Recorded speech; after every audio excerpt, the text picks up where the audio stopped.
Listen, in this fight on our main card, we have a UFC record setter looking to set some more records in Jim Miller, A10, the guy representing Miller Brothers MMA, taking on an interesting fighter coming into the UFC, former Combate star, Erick the Ghost Pepper Gonzalez. Matt, I think this is a very much Clash of Styles type of fight because for Jim Miller, and I will list the accolades, once he fights and even steps into the octagon, he is going to take in, and no longer is he tied for the number one spot with 37 fights with Donald Cerrone. That's a lot of time spent in the octagon. Jim Miller's going to hit it at 38. He's a guy that could, if he ends up getting the win, he's going to end up tied with Demian Maia for 22 wins in the octagon, and that is a big one. He could be tied for third with finishes with Matt Brown and Anderson Silva if he gets a finish win in this fight. But for Jim Miller, it's been interesting because he's been down, he's been up, he's taken on such a high-level competition since he entered the UFC's octagon over, a decade ago?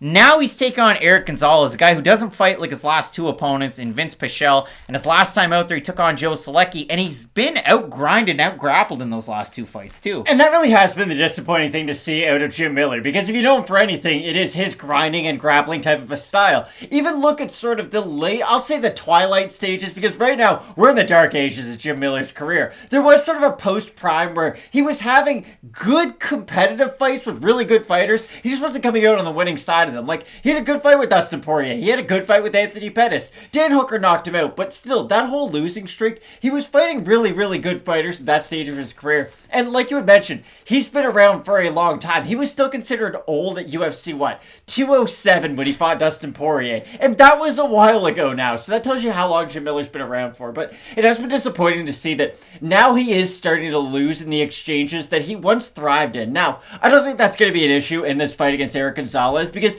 Gonzalez is such a striking heavy type of a fighter compared to Jim Miller. But this is the weird thing about Erick Gonzalez and this sort of fight that he's having with Jim Miller. I think the UFC could have done a much better job matchmaking him in his initial fight. Like, if you have a guy coming in from outside the UFC, normally you want to build them up. Normally you want to give them an exciting fighter or an opponent who is really exciting. They're giving Erick Gonzalez one of these fights where it's a very sink or swim situation. Either he goes out there, knocks out Jim Miller, and kind of proves that, okay, Jim Miller is over the hill, or Jim Miller out-wrestles Erick Gonzalez, does all those classic Jim Miller things that we love him for, and then Erick Gonzalez is seen as oh, you're just that guy who sort of revamped Jim Miller's career. So I don't really think the UFC is doing Gonzalez any favors with this matchup. Gonzalez at 14-5. He's taken part in a couple of different Combate tournaments that add or detract from that record. So I do want to list some of these off because I do think it's interesting. His pro debut was a 3-round, but 3-minute round fight that he ended up winning over Darion Chapman. Then he had a fight back in 2018 Combate tournament against Andres Quintana. He loses that one by decision, but that was 1 5-minute round. Then he ends up in the last Combate tournament he was in at Combate 53 in 2019. He beats Yoel Jimenez. That's 1 5-minute round. Then he gets another win over Miko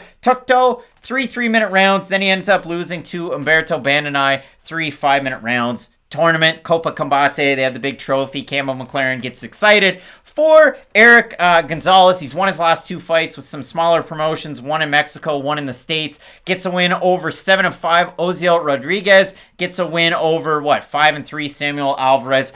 Lower levels of competition, nobody near the same level as Jim Miller. Again, like I said, Miller got out-wrestled and out-grappled against Vince Pichel as well as Joe Solecki. Before that, a big win over Roosevelt Roberts. It was a real kind of show-me type of one where Roberts makes a mistake, Miller runs in there, ends up getting the submission win. But in this one, it's interesting, like you said, Erick Gonzalez is a guy, 8 of his 14 total wins are by knockout. He has 3 inches of height. He has 3 inches of reach in this lightweight division. I'll be interested to see which version of Jim Miller we get, because for Erick Gonzalez, I know exactly what I'm going to get.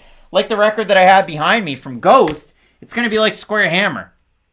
Are you on the square? Are you on the level? We got to see right here, right now, Matt. I think Erick Gonzalez has just got to go out there and follow the game plan that we've seen work for him in those fights.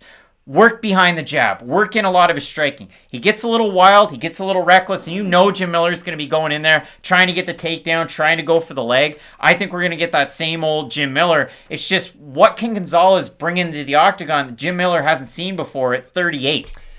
Nothing, because Jim Miller's been in there with every kind of opponent. The real question is, what version of Jim Miller are we going to get? And athletically, where is he in his life, really? Because when you think about Jim Miller, no one thinks he's going to go on some sort of crazy winning streak and win a title anytime soon. Like, it's just sort of... Cool if he did. Yeah, but it's how much longer is he going to be in the UFC for? And if he does win, it's going to look spectacular, and they're going to give him another one, but...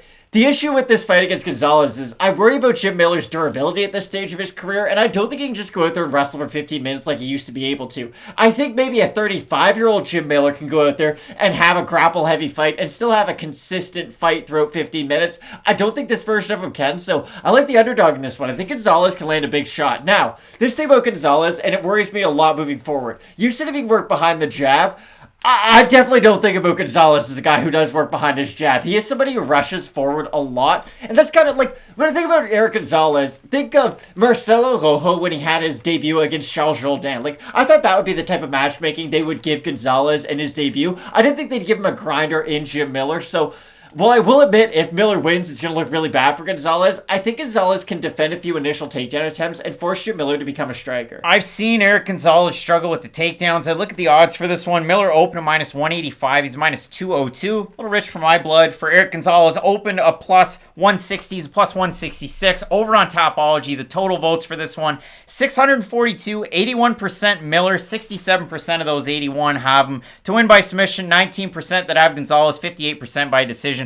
I like Jim Miller in this one. I've seen Erick Gonzalez struggle with the takedowns and with the grappling. I think if Miller goes out there easily, I wouldn't be surprised if he ends up with a submission win in this one. But again, it's 38-year-old Jim Miller, and if it goes bad, it goes bad. And he's been totally out-grappled. Pichel, even old Pichel, pretty good grappler. And Joe Selecki, you know exactly what he's going to do every time out. Thought that he beat Jared Gordon, but whatever. In this one, yeah, I still think Jim Miller can get it done against a guy like Erick Gonzalez, who... I don't see as having, you know, a championship ceiling. I don't see a top 15 ceiling. I see a 50-50 guy, maybe like a, you know, he bats a 300, and that's cool in baseball, but not in MMA. I agree with everything you've said, but I think we've seen Father Time come and take Jim Miller. Jim Miller can't even win in the areas that he specializes in, and I think that's when we sort of see a fighter's time come and go. I think, again, if he's going to have success, we're going to figure it out right away. He's going to throw 2 shots or 2 punches, shoot for a takedown, and if he gets that initial takedown, I expect Jim Miller to just rinse and repeat, do it again and again, but I don't think he has that same level of explosiveness. I don't think he has the same cardio that he used to, and that's why I pick Gonzalez. I don't think Gonzalez is going to have the longest UFC career ever, but I think he at least has youth on his side in this matchup, and I think he'll be able to get it done against Miller. We're split on the pick. I want to hear from everybody down below in the comments section. Do you have Jim Miller? Do you have Erick Gonzalez? I've got Miller. Matt's got Gonzalez. We've got big-time fights on this card that you're not going to want to miss. So keep it locked in with Fight Night Picks, we always say. Let's get into it.